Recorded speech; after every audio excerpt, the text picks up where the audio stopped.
वालेकुम, मेरा नाम मारूफ महमूद है और मैं बेसिकली जो मेरी फैमिली रूट्स है वो कश्मीर से हैं, लेकिन मैं पली बड़ी पेशावर में ही हूँ।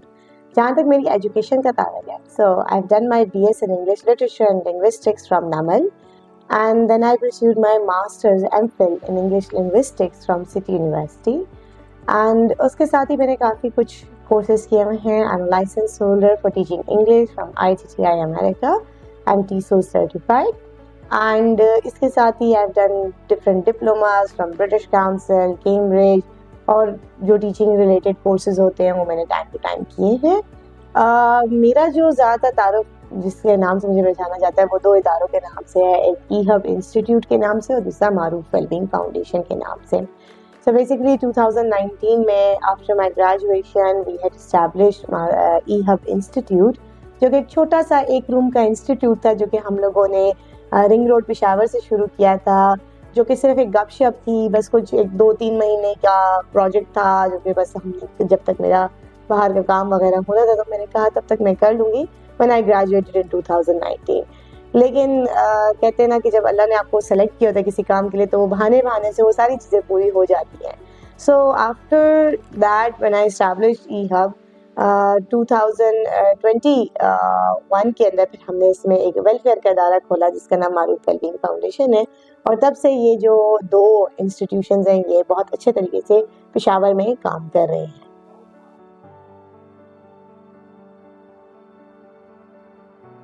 सो बेसिकली E-Hub का जो आइडिया है वो बड़ा एक अजीब सी चीज़ है। लोग सुनते हैं, लोगों को लगता है ये मेरा ड्रीम आइडिया था, लेकिन ऐसी कोई बात नहीं है। बाज़ औक़ात हमें ये लगता है कि बस जो एक बंदा सक्सेसफुल हो रहा है ना तो उसका एक बचपन से ड्रीम था, बस वो उसने उसी के लिए किया था। But to be very fairly honest, मुझे तो आर्टिस्ट बनने का शौक था एंड 2019 में जब मैं अपनी प्लानिंग की थी बाहर जाने की तो उस वक्त मुझे सबने यही कहा कि आप बाहर जाना चाहते हो तो थोड़ा सा टाइम जितना आपके पास 3-4 महीने इसमें कोई एक्सपीरियंस उठा लो, कोई स्किल सीख लो। So this was suppose to be a dhaba जो कि मेरी अम्मी ने डिसाइड किया because she is into the business field. तो उन्होंने जब स्टडीज़ की तो उन्होंने कहा यार एक बिजनेस होना चाहिए क्योंकि इनकम जो है वो जॉब पे, I belong to a jobbers family, white collar job मेरे फादर करते थे। So we were very disturb from this salary thing कि सैलरी आ रही है और बस आपने उसी में अपने आप को एडजस्ट करना है। सो E-Hub एक ढाबा बनना था लेकिन belonging to a family that is a bit conservative और पेशावर जैसे शहर में। सो आई टोल्ड माई मॉम कि नहीं, let's move towards something different, थोड़ा सा रिस्पेक्टफुल है education and all that and we can do it because I was having an English degree. So इसका हमने जब स्टार्ट लिया था ये एक 1 रूम इंस्टीट्यूट था and it was just minor जो लो कॉस्ट अप्रोच होती है उस पर हमने इसको स्टार्ट किया था। टोटल हमारी इन्वेस्टमेंट 30,000 से हुई थी and it was just one table chair institution with that began with 1 room। Room में नहीं था, एक शॉप थी जिसे हमने स्टार्ट किया था एंड उसके बाद जब आगे हम चले तो मुझे पता चला कि people started looking up to me, people did not have somebody who can teach English well, people do not have those course content जो कि पाकिस्तानी स्टूडेंट्स के लिए और particularly for Peshawar it is designed। So then I started working on, I met people and I started realizing कि नहीं पेशावर में इस इदारे की ज़रूरत है। सेकेंडली कोरोना आ गया तो मेरा तो वीज़ा तो रह ही गया, but I think I found the best place and E-Hub का जब स्टार्ट हुआ तो काफ़ी लोगों ने मुझे, जो मेरी specially my family members, they started to criticise it और I began at the age of 21। तो बड़े एक आपको पता है चेहरे पे मैच्योरिटी नहीं होती है, बॉडी में नहीं होती, आवाज़ में स्पेशली मैच्योरिटी नहीं होती है। So it was very difficult for me to bring an idea into this market। और फिर आपको पता है कि जो लोग हैं वो अगर आपकी फैमिली वाले भी अंडरस्टैंड नहीं करते। So there were some uncles of mine, बल्कि मेरी एक आंट थी जो कि कहती थी मुझे कि उन्होंने ये फेमस करवाया कि मारूफ जो है वो शटर उठाती है और शटर रखती है because it was a shop initially. But इनकी जो बातें थी ये सारों ने मुझे इंकरेज किया कि मैंने कहा नहीं, what do you mean, I am a female और मैं एक इदारा नहीं बना सकती हूँ, या मेरे में इतने गट्स नहीं है, या आप ये कहना चाहते हो कि a female should not do these things. So I worked on और काफ़ी हार्ड वर्क के बाद हमने इसको ब्रिटिश काउंसिल के साथ रजिस्टर करवाया। नाउ वी आर सिल्वर, पहले हम ब्राउन्स पार्टनर थे, now we are silver, moving towards the gold partnership इंशाल्लाह in the near future. So we were working very hard for all these things. E-Hub institute जो है basically ये IELTS and English language का institution है जिसमें फिर हमने youth development के कोर्सेज इंट्रोड्यूस कराए, जिसमें इंटर्नशिप्स हैं, प्रोजेक्ट्स हैं, एंड अदर सोशल एक्टिविटीज़ हैं जिससे स्टूडेंट जो है वो अपने आप को ग्रो एंड ग्रूम करे। हमारा इंस्टीट्यूट दूसरों से मुनफरिद कैसा है, लोगों का यही क्वेश्चन आता है। एक तो यहाँ पे जितना कोर्स कंटेंट है वो मैंने खुद अपनी जो फॉरेन फ्रेंड्स हैं उनके साथ, जो मेरे मेंटर्स टीचर्स हैं उनके साथ बैठ के डिज़ाइन किया है। सिंपल एग्जांपल देती हूँ कि पाकिस्तान पेशावर के एरिया में पे और फे का मसला आता है, फ्रेंड फेवरेट ये लोग बोलते हैं। तो आई डिजाइन द कोर्स जो कि इन बच्चों की इन लैरिंग्स एंड पैरिंग्स पे काम करके इनकी ये ठीक करें। सेकेंडली हमारे पास जो इंटरनेशनल बुक्स होती हैं उसमें वो इंग्लिश वो वाली देते हैं जो उनके एरिया में यूज होती है। For example talking in English at a train station, talking in English in a hospital. आप यहाँ पे पाकिस्तान में जब पेशावर में जाते हैं कहीं पे, तो वहाँ पे कोई भी आपसे इंग्लिश में नहीं बात करेगा, पश्तो में बात करेगा, बीबी जी सा मसला था, लगदा हुआ है छत्ता से चढ़ता रवाने। तो वहाँ पे इंग्लिश नहीं यूज होती है और हम बच्चों को वो इंग्लिश सिखाते हैं। What we did in our course is that we introduced all of those things जो वाकई में आपकी यूज होते हैं। Your English is used when you visit a school, when you visit an academic place, when you visit an airport। वहाँ पे हमने उनको वो वाली चीजें दी। सेकेंडली हमने इसमें न्यू idioms इंट्रोड्यूस किए, फिर इसके अंदर हमने लेटर्स की जगह ईमेल्स इंट्रोड्यूस किए। हमारे स्टूडेंट्स को ईमेल्स नहीं आते थे, सो हमने यहाँ पे मुख्तलिफ कोर्सेज स्टार्ट किए। The best thing about E Hub is that कि यहाँ पे फीमेल्स के लिए भी हमने मतलब वैसे कंबाइन होता है, बट चूंकि हमारा स्टाफ ऐसा है कि male and female both are available, so they are accommodated accordingly. यहाँ पे हमने काफ़ी अनएजुकेटेड फीमेल्स को भी इंग्लिश की ट्रेनिंग देके बाहर भेजा है।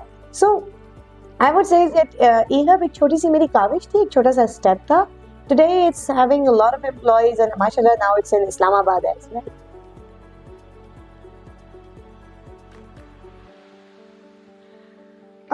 चैलेंजेस की बात की जाए तो जब मैं बात करूँ ना, तो अभी अगर मैं इस मौके पे बैठ के अपने सफ़र को देखूँ तो कभी कभी लगता है कि कुछ भी चैलेंज नहीं था, और कभी कभी ऐसा लगता है कि मैं यहाँ पे वो ओरे पिया के गाने को कोट करती हूँ, उसकी एक लाइनर कहता है, आया कहाँ से ये हौसला मन बावला। सो आई वुड से कि जब आप काम करने लगते हैं तो मसले आपके पास आते हैं। जब आप कोई नया अच्छा काम करते हैं, लोगों की क्रिटिसिज्म आपको हमेशा मिलेगा, और ये ज़्यादातर आपके अपनों से मिलेगा, परायों को तो खबर ही नहीं होती। ई-हब को तो क्रिटिसाइज किया गया था कि भाई ई-हब एक फीमेल ने स्टार्ट किया है, ये नहीं चलेगा, तुम बच्ची हो, ये है वो है, लड़के होते हैं, ये होता है। But if I tell you very honestly, ऐसा कुछ भी नहीं था। सेकंड, मेरा प्रॉब्लम मेन फाइनेंसेस था। I did not belong, and I proudly say this thing, I did not belong to a landlord family और a family of the upper class. मैं एक मिडिल क्लास फैमिली से थी, और female को तो कोई आपको पता है फंड्स भी नहीं देता कि कोई ये कर्जा ले लो, ये ले लो। सो फाइनेंसेस मेरा बहुत बड़ा मसला था। लोग जो भी मिलते थे वो कहते थे कि यार 30 लाख होगा तो आप इन्वेस्ट करोगे, 20 लाख होगा तो आप इदारा बना सकते हो, लेकिन this one spark in me. Problems बहुत आए, लोग गाइड नहीं करते, मेंटरशिप कोई नहीं देता, चीज़ों की अवेयरनेस नहीं होती है, आपने फैमिली क्राइटेरिया को भी मीट करना है, आपने अपने हर चीज़ का ख्याल रखना है। सोशल मीडिया पे स्टेप अप करना one of the most difficult things कि मैं कितने अरसे तक, even now like after 6 years मैंने अपने इंस्टाग्राम को पब्लिक फाइनली किया, although I was not in that favor, क्योंकि आपको लोग टेक्स्ट करते हैं, लोग तंग करते हैं। लेकिन then I learned कि आपको हर एक को जवाब नहीं देना होता, आपको अपना बॉडी लैंग्वेज इस तरीके से रखना that nobody is going to be there to tease you। So with the passage of time चीज़ें ठीक हुई। टीममेट्स बनाने में बड़ा प्रॉब्लम हुआ, कोई आपका आइडिया नहीं समझता, दोस्त आपके जो पहला सर्कल था वो ऐसा था क्रिटिसाइज करने वाला। खैर इन फ्रेंड्स आई वुड से कि मेरी फीमेल फ्रेंड्स बहुत सपोर्टिव भी रही हैं। फिर चीज़ें समझ नहीं आती हैं, पैसे आपको डर लगता है कि कर्जा ले लिया तो क्या होगा, बट अल्हम्दुलिल्लाह all of these challenges were there. कभी गवर्नमेंट के साथ इशू आ जाता है, कभी कोई इल्ज़ाम लगा देता है। मेन मसले हमें ज़्यादातर वेलफेयर में आए। मारूफ वेलबींग फाउंडेशन में लोगों ने बहुत मजाक भी उड़ाया, कुछ लोग बातें करते थे, but keeping our standards, our ideology in the front, we have made it so far. Females के लिहाज से अगर मैं कहूँ तो लोग मुझसे ये बड़ा क्वेश्चन करते हैं कि आपको हरासमेंट का इशू हुआ हो, तो देखें harassment is a very common problem in every society, it's in UK, it's in everywhere. The problem ये कि हम ये समझते हैं कि हर कोई हमें देख रहा है, नोबडी इज़ इंटरेस्टेड। अगर आप अपने काम से काम रखें और आप अपना तारफ मार्केट में इस तरीके से कराएं, जैसे मैं हमेशा ये बात कहती हूँ, हर इंटरव्यू में कहती हूँ कि when I came on social media lot of my family members were like लड़की तो बागी होगी, लड़की होगी, बट आज भी मेरी जब कोई आईडी पे कोई पिक्चर पे कमेंट करता है, कुछ भी मुझसे राब्ता भी करता है, तो मुझे अस्सलाम वालेकुम मैडम लिखता है, या मैडम देर खेस्ता की बात लिखते हैं। So this is one thing कि मैं हमेशा लोगों को कहती हूँ, I have introduced myself as an educationist. एक टीचर के रोल में मैंने अपने आप को उतारा है, और मेरी कोशिश ये थी कि मैं उसके जो डेकोरम्स हैं उनको मेंटेन रखते हुए चलूँ और उसको फॉलो करते हुए चलूँ, ताकि मेरी जैसी और लेडीज जो हैं वो आगे आ सकें और जेंट्स भी आ सकें। हमें लगता है कि सारे मसले लड़कियों को है, लेकिन जितने लड़के क्रिटिसिज्म फेस करते हैं वो हम सोच भी नहीं सकते। So there were lot of criticism बहुत बड़ा था। थर्ड जो आपका मेन मसला मैं समझती हूँ जो मेरा सबसे था, that was my own self doubt होता है। कहाँ से होगा, कैसे होगा, यार मुझसे तो कोई बात नहीं करता, यार मुझसे कोई क्यों पढ़ेगा, नहीं ये नहीं करना। सो उसके ऊपर यह है कि I started reading certain materials, I started doing my own therapy से मेरा मतलब नहीं कि मैं कोई साइकोलॉजिस्ट के पास गई। सेल्फ टॉक से मैंने अपने आप को बहुत हौसला दिया, चीज़ें देखी, छोटी चीज़ की, बड़े पे जंप नहीं किया, डिसीजन लेने से पहले 10 दफ़ा सोचा, रिकॉर्ड कीपिंग की। एंड अल्हम्दुलिल्लाह आज भी मैं ये कहूँगी कि मैं अपने आप को बैठ के पहले समझाती हूँ कोई भी डिसीजन लेने से पहले, and then I take that step forward.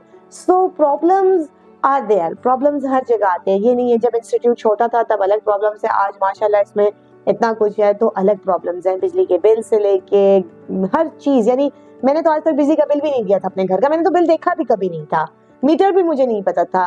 तो आपको मीटर की समझ आती है, अच्छा ये चीज़ है, अच्छा ये होता है, वो होता है, अच्छा ये पेमेंट्स होती हैं, अच्छा इस तरीके से, अच्छा लोग ये आपके साथ धोखे करते हैं। So challenges are always there, you have to face them. And I will say कि मैंने हमेशा फेस इसको एज अ लॉइन किया है, इसको हर प्रॉब्लम को टेकअप किया है। और मैं एक बात हमेशा याद रखती हूँ कि कुछ भी हो जाए ना तो कुछ नहीं होता, and because of that I have survived so far.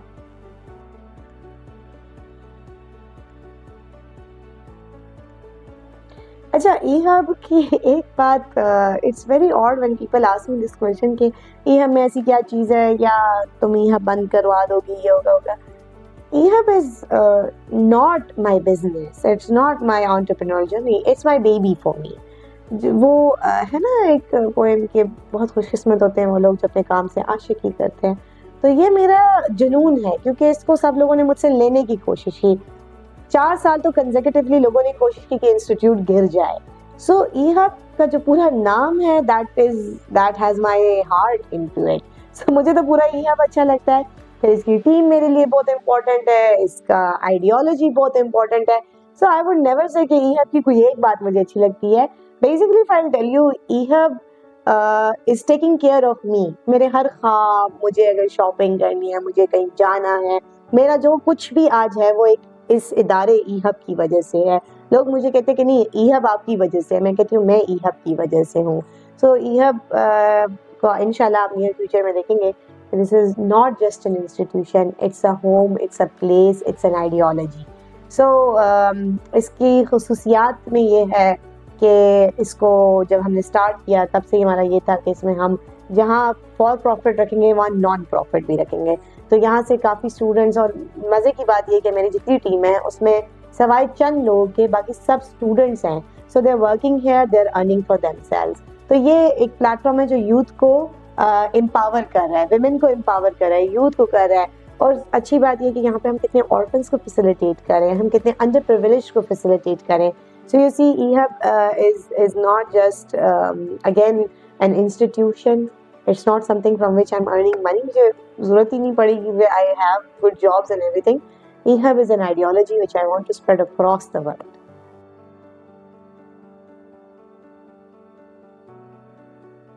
अच्छा, कारोबार, सबसे पहले हम कारोबार की जब बात करते हैं तो मैंने बहुत ज़्यादा मेंटीज को ट्रेन किया है। कारोबार एक पर्सनालिटी, कारोबारी होना, दैट्स अ पर्सनालिटी। ठीक है, आप ये नहीं कह सकते कि जी बस मैंने बिजनेस करना है क्योंकि बाबा ने कहा है, मैंने बिजनेस करना है क्योंकि वो गरीब है। No, business is like getting married, if I tell you. ये पूरी एक शादी होती है, इसमें आपने कॉम्प्रोमाइज भी करना है, इसमें आपने अपने आप पे भी जोर डालना है। जॉब वाला बंदा 9 to 5 काम करता है, सैटरडे संडे चिल मारता है, लेकिन बिजनेस वाला बंदा 24 घंटे विदाउट एनी ब्रेक के काम करता है। I kid you not, I even work while travelling, I even work, even कभी कभी ऐसा होता है कि लोग, मम्मा लोग मुझे कहते हैं कि तुम नींद में फाइलों की बातें कर रहे होती हो। So the thing is that कि बिजनेस करते वक्त सबसे पहले आपने अपने आप को देखना है कि आया मेरे में वो कैपेबिलिटी है कि नहीं। Business is of different types. आप लो कॉस्ट बिजनेस से स्टार्ट करें। अगेन मैं ये बात हर जगह कहती हूँ कि please don't start with this mentality कि जी मैं जब बिजनेस करूंगा, जब मेरे पास पैसे होंगे, 10 लाख होंगे, 20 लाख होगा तो बिजनेस होगा। बिजनेस बगैर पैसों के भी होता है। ये बात मैं लोगों को जब कहती तो लोग हंसते हैं आजकल इतने बिजनेसेस आ गए हैं, जैसे ज्वेलरी ब्रांड्स हैं, जैसे क्लोथिंग है, just put the pictures up और जब लोग आपसे डिमांड करें तो आप जाके खरीद के लेके एडवांस पेमेंट दें और खरीदें. सो business does not requires investment, it requires a mindset. हाँ, जब आगे आप चलते हैं फिर आपको पैसों की जरूरत पड़ती है, पहले नहीं पड़ती है. दो आई वुड नॉट से कम्प्लीटली कि this thing is true for everybody. अगर आप बिजनेस करना चाहते हैं तो आप पहले अपना इंटरेस्ट चेक करें कि मैं किस चीज पे काम कर सकता हूँ. It can be related to your degree, it can not be related to your degree. मेरे पास इस वक्त काफी बिजनेस ओनर्स हैं जिन्होंने मेडिकल किया हुआ है लेकिन वो इंजीनियरिंग साइड पे हैं, इंजीनियरिंग के स्टूडेंट्स हैं, वो मेडिकल क्लिनिक्स रन कर रहे हैं, क्योंकि उनका माइंड सेट होता है. डिग्री आपने लेनी ही लेनी है. आई विल नॉट से कि डिग्री ना लें. कंपटीशन ज्यादा है. देखिए, पहले एक दौर था जिसमें सिर्फ लोगों को स्किल्स आते थे, फिर एक दौर आया जिसमें सिर्फ डिग्रीज थी. अब का जो दौर है ना, अब डिग्री भी चाहिए, स्किल्स भी चाहिए, शक्ल भी चाहिए, पर्सनालिटी भी चाहिए, बात करने का तरीका भी चाहिए. So now you need each and और टेक्नोलॉजिकल स्किल्स भी चाहिए आपको.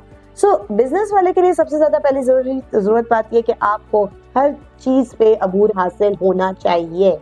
आपके घर की सफाई करने वाले, यानी अगर आपका ऑफिस में सफाई वाला ना, तो you should know how to do it well, क्योंकि आप होंगे उनके लीडर, आप होंगे उनके हेड, आप उनके बॉस होंगे.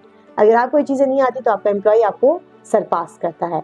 Start with 1%. ये जो अक्सर स्टूडेंट्स को मैं देखती हूँ, हमने 2 बंदों ने पार्टनरशिप कर ली और बिजनेस स्टार्ट हो गया. पार्टनरशिप पे क्या होता है, 2-3 साल बाद बंदे बदल जाते हैं, लड़ाई झगड़े हो जाते हैं. Start at your own place. आपके पास लैपटॉप्स है, मोबाइल्स है, you are into the world. फिर उसके साथ आप चीजें सीखें, लर्न करें. बहुत सारे लोग क्या कहते हैं, नहीं ये मैंने प्रोडक्ट लॉन्च किया ना, फॉर एग्जाम्पल ये मैंने लॉन्च किया, ये तो मैं इतने से कम का बेचूंगा ही नहीं क्योंकि मेरा जो है तो ब्रांड है. आपने ऐसे नहीं करना, आपने कभी भी इस तरीके से नहीं करना. आप पहले से अपने आप को मार्केट में इंट्रोड्यूस करें. I started with lot of free things and still they are running right now, क्योंकि advertisement needs time. So business के लिए पहले अपना, I will sum it up. Business के लिए सबसे पहले आपका माइंडसेट होना चाहिए कि आप किस चीज में इंटरेस्टेड हैं. सेकेंडली, प्लान आपके हाथ में होना चाहिए. रिमेंबर, स्टार्ट करना business is a joke, running a business is a real hustle. So आपको ये पता होना चाहिए कि मैं बिजनेस स्टार्ट किस तरीके से करूंगा, इसको लेके कैसे चलूंगा. अपना प्रॉफिट एंड लॉस का एनालिसिस पहले से आपके पास तैयार होना चाहिए कि ये किया तो इतना लॉस होगा, ये किया तो इतना प्रॉफिट होगा. एंड थर्डली, जब भी आप बिजनेस करने लगे तो आप अपने सर्कल में ये देखें कि उसी फील्ड में 2 कामयाब लोग और 2 नाकाम लोगों को स्टडी करें. कामयाब बंदा आपको ये बताएगा कि आपने क्या करना है, नाकाम बंदा आपको बताएगा आपने क्या नहीं करना. जैसे if I'm sitting here, I can guide a person कि आप क्या क्या कर सकते हैं और क्या क्या आप अवॉइड करें. सो दिस इज वेरी इंपॉर्टेंट कि लोग बिजनेस करते हुए मशवरा नहीं करते. प्लीज मशवरे उनसे लें जो मशवरे देने के काबिल हो. किसी ऐसे बंदे के पास जाके ना बैठे कि जो आपको दे ना सके. जैसे मैंने स्टार्ट में कहा कि my family members were against me, तो मैं उनको, पहले मुझे बहुत गुस्सा आता था. अब मैं ये कहती हूँ कि नहीं, गुस्से की बात नहीं है. दरअसल उनका 9 मेरा 6 था, यानी कि जो मेरा 6 था, जिसको मैं 6 पढ़ती हूँ, वो उसको 9 पढ़ रहे थे. तो how can we have one conversation together. तो इसलिए उन लोगों से मशवरा लेने की जगह आप उनके साथ बैठे जो इस फील्ड के हैं, ताकि आपको अकॉर्डिंगली गाइडेंस मिले. लास्ट थिंग, अपना नेटवर्क बिल्ड करें. Your network is your network. At the end, I would like to say a special thanks to Mr. Gohar Ali. He has introduced a channel for the people, जिसकी बहुत ज़्यादा ज़रूरत है. That promotes and supports the small and big businesses of both male and female, especially जो young entrepreneurs हैं, उनको ये इसके थ्रू सपोर्ट दे रहे हैं, क्योंकि promotion matters a lot in your business. आपकी know how बहुत ज़रूरी है. So this is a very good channel. I request everybody कि इसको शेयर करें, लाइक करें. और अगर आपके सर्कल में कोई ऐसे लोग हैं जिनको इस तरह के चैनल पे आने की ज़रूरत है, तो do contact Mr. Gohar Ali to make their voice reach the world. Thank you so much.